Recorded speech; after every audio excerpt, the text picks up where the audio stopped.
These graves in Srebrenica are witness to genocide in Europe, one that happened just 21 years ago. It is the single biggest atrocity on European soil since the Second World War. More than 8,000 men and boys cut down in their prime over just 1 week in 1995. Women deported, defiled, and denied their loved ones. I decided that it's not important if I survive or die. I just have to run. But the story of Srebrenica is a culmination of years of ethnic cleansing across Bosnia, of neighbour turning against neighbour. It was the Serbian soldier who was putting the gun at me. And a few days before, we were sitting together in the cafe having drinks together. And of lost youth and innocence.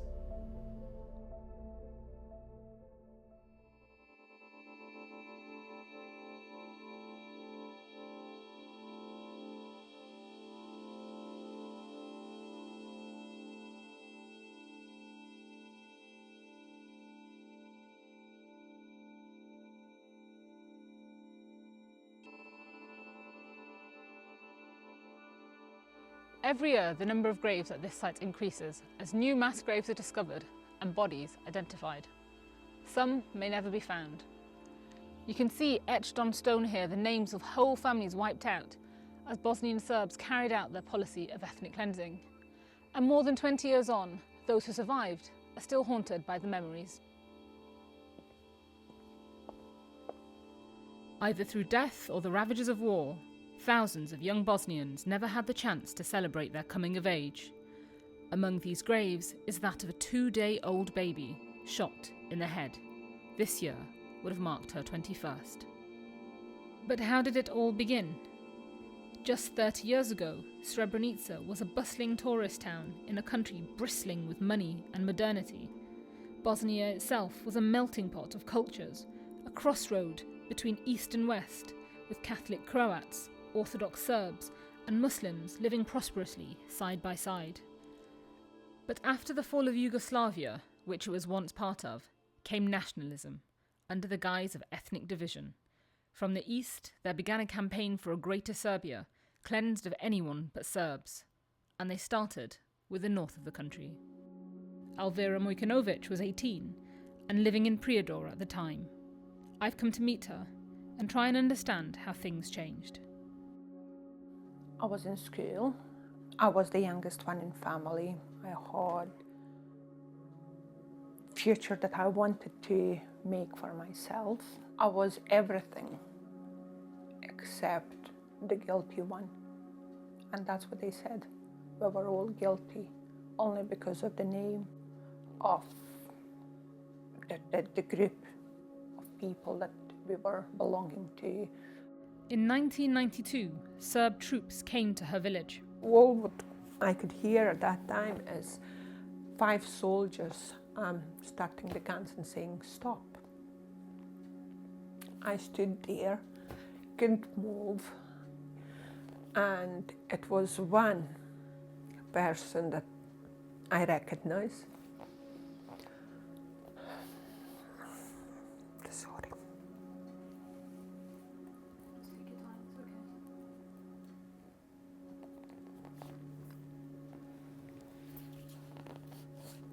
He was my friend. And a few days before, we were sitting together in the cafe having drinks together. Those former friends and neighbours began a campaign of bombing homes and forcing people to leave. And one day, she watched as the home of her high school sweetheart was blown up. Oh God, that was a nightmare. To watch from my house. Basically everybody came from that house, except his grandma when he was trying to help her out. And that's when the house went into the pieces.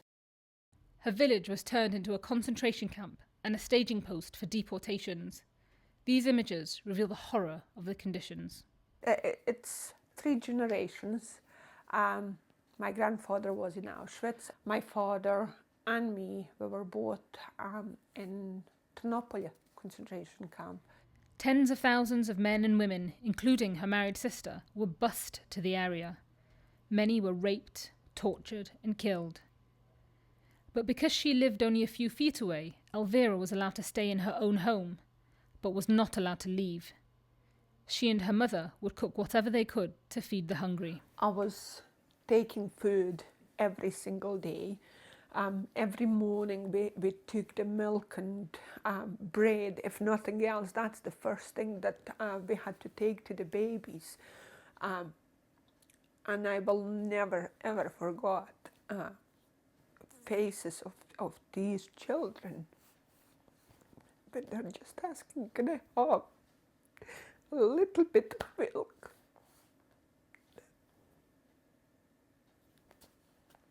That's hard. Elvira was saved by the Red Cross and taken as a refugee to Croatia. But more than 5,000 were killed in Prijedor. What happened in her town was soon happening all over the north and east of Bosnia. Serb forces, among the largest in the world at the time, were taking over towns at an alarming rate, with thousands of mass killings and deportations. The UN declared a safe zone in Srebrenica. Against this promise of security, tens of thousands of Muslims fled to the tiny enclave. They thought they were safe. Fatima Klempic is a doctor in Tuzla, a town north of Srebrenica. But 21 years ago, she was running for her life.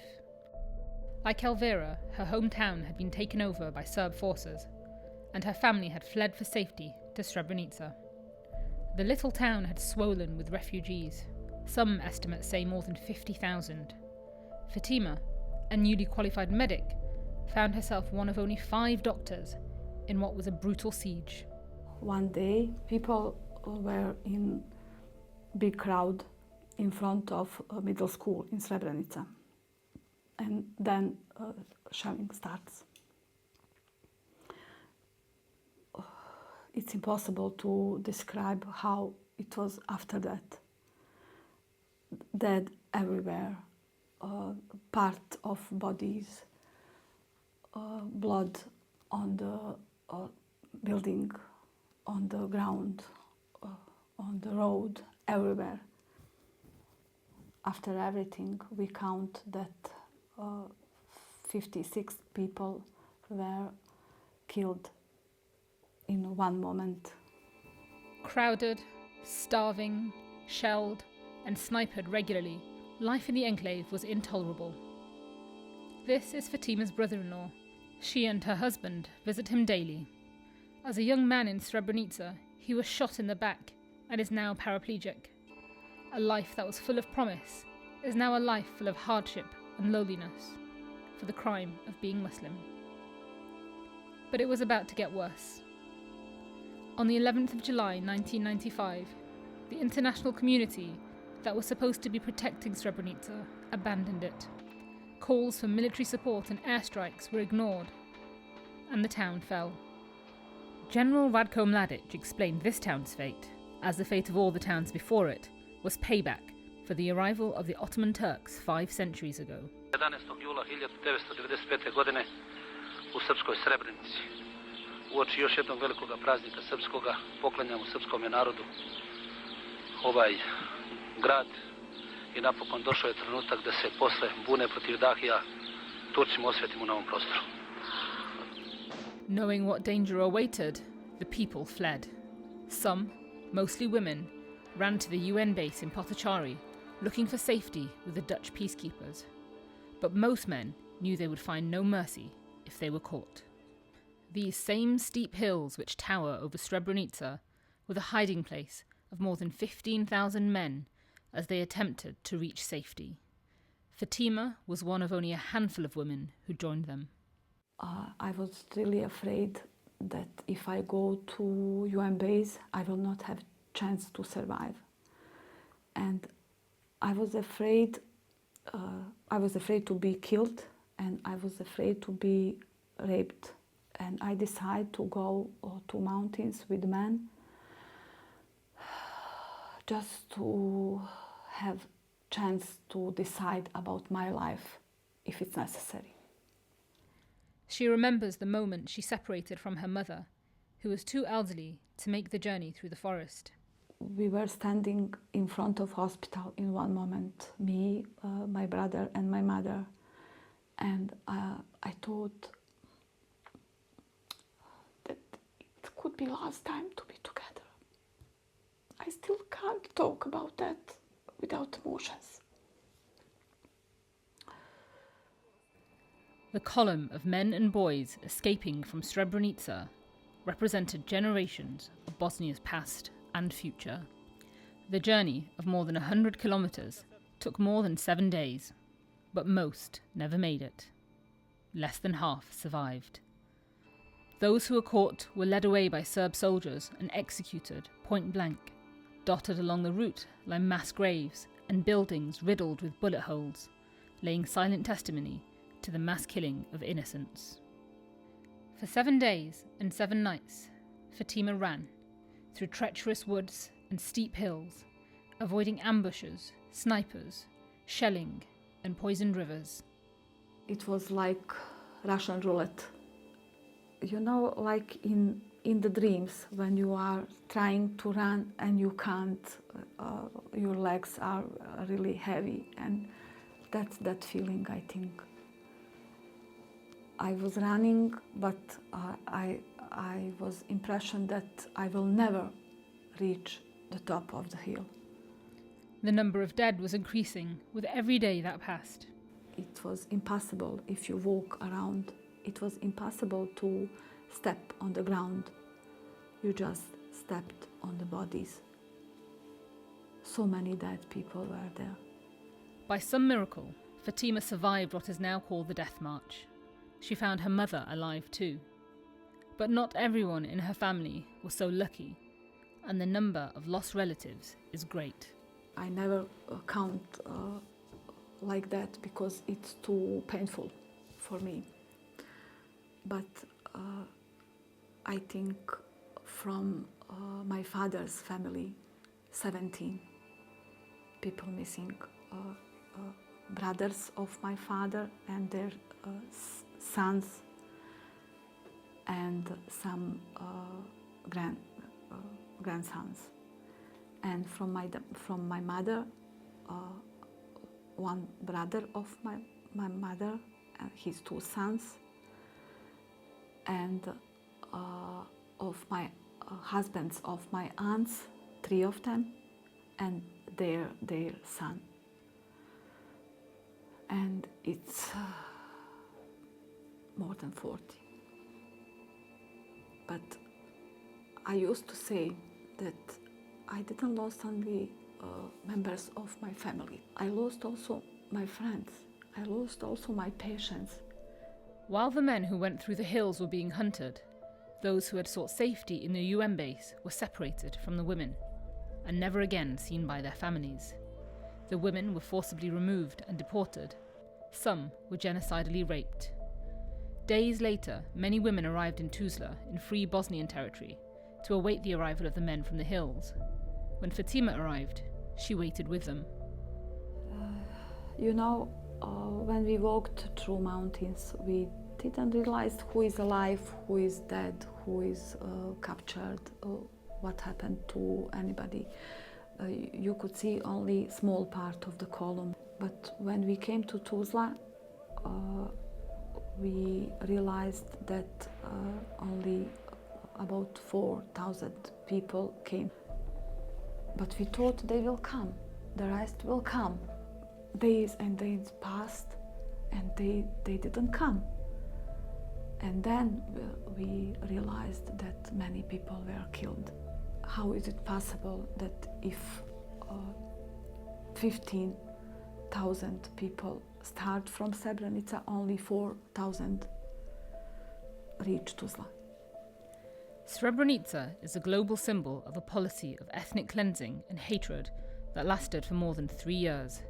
It is the last and worst of atrocities that took place in Prijedor, Zvornik, Visegrad, and many other places. In total, more than 100,000 died. More than 80,000 were Muslim. For Fatima, back in Bosnia, the impact of genocide has been to make her work harder than ever.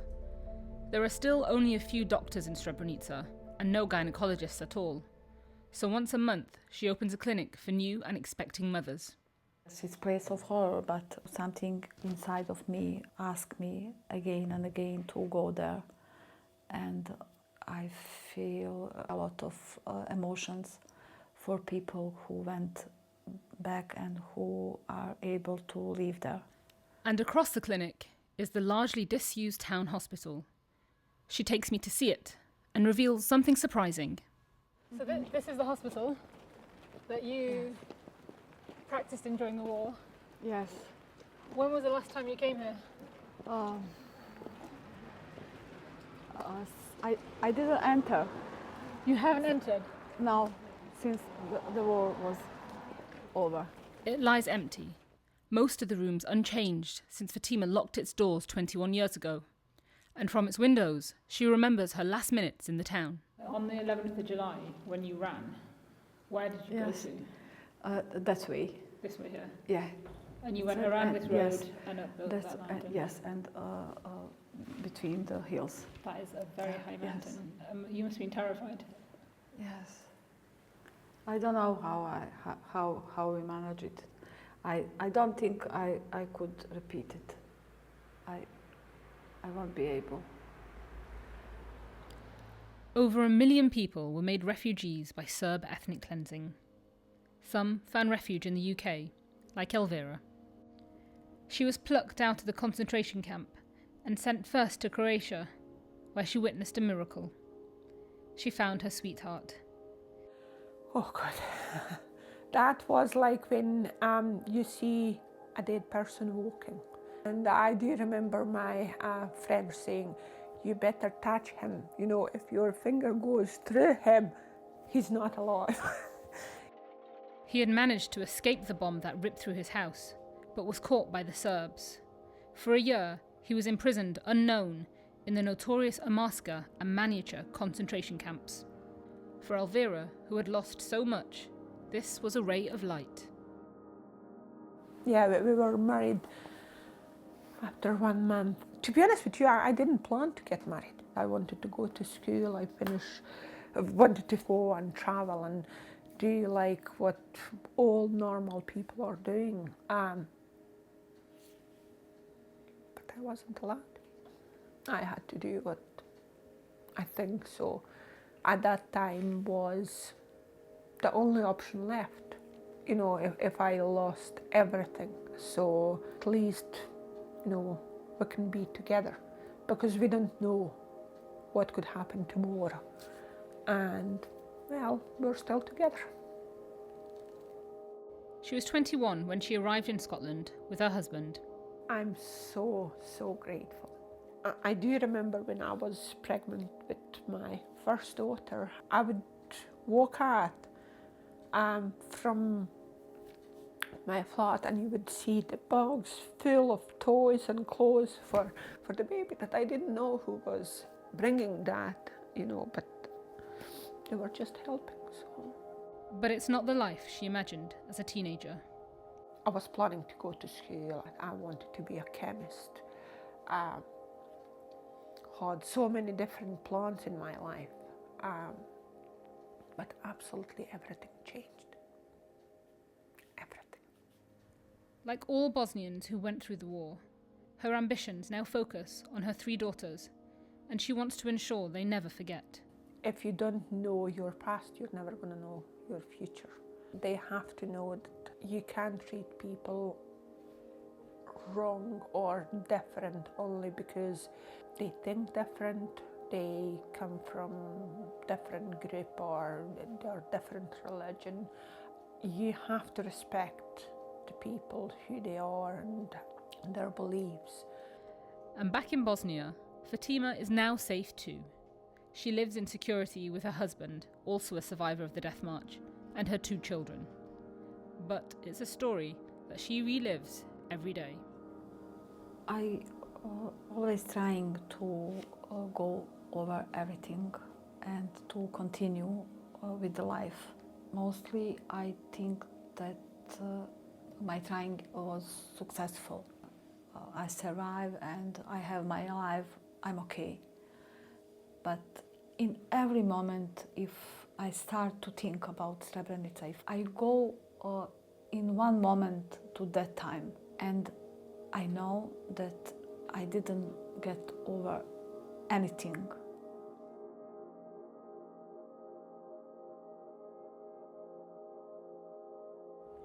With its empty stores and abandoned homes, Srebrenica is a mere shell of the bustling tourist town it once was.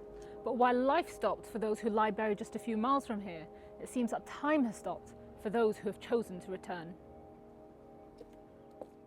A few survivors have returned, and one day, Fatima says she will too. But for now, it's a place of mixed emotions. I feel that I want to be here. I belong here, and I can't be here. I would like to return to Srebrenica, and I would like to work here forever. And but now it's impossible because of my family, because of my children. I can't say to my children, you have to go to Srebrenica and to live there. And it's for her children that Fatima continues to speak out and share her story. I try to teach them that they have to remember and they have to share our story, and they have to teach other people how to